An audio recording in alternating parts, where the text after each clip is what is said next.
ഏറ്റുമാനൂർ ചൂരക്കുളങ്ങര ശ്രീ ഭദ്രകാളി ക്ഷേത്രത്തിലെ മകരഭരണി മഹോത്സവത്തോടനുബന്ധിച്ച് നടന്ന കോട്ടയം നന്ദഗോവിന്ദം ഭജൻസ് ശ്രദ്ധേയമായി.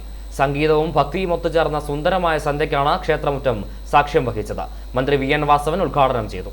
ചൂരക്കുളങ്ങര ക്ഷേത്രം trust president P. Narayanan Namboothiri, ക്ഷേത്ര മേൽശാന്തി പി. നീലകണ്ഠൻ നമ്പൂതിരി, ഉത്സവ committee general convener Bijo Krishnan, ഉത്സവ കമ്മിറ്റി സെക്രട്ടറി കെ.എസ്. സുകുമാരൻ, ഉത്സവ കമ്മിറ്റി ട്രഷറർ ശശിധരൻ മൂസത്ത്, ഉത്സവം coordinator Vipin Madhu, joint secretary Vishakh M. Nair, ഉത്സവ committee vice president K. Rajappan, publicity convener O R. Sreekumar, Pradeep Kuruppankunnel, Santhosh Vikraman എന്നിവർ നേതൃത്വം നൽകി.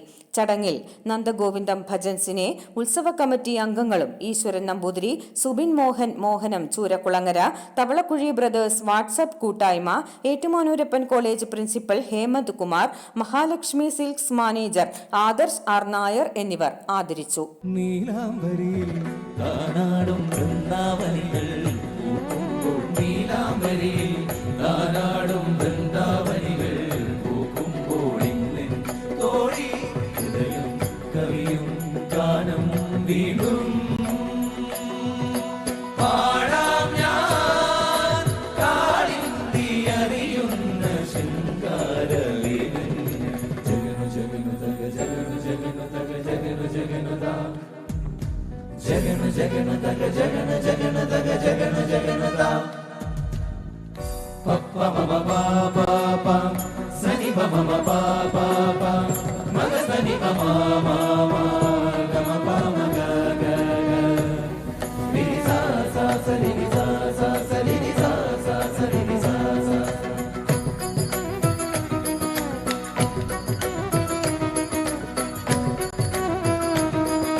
I4A News, Ettumanoor.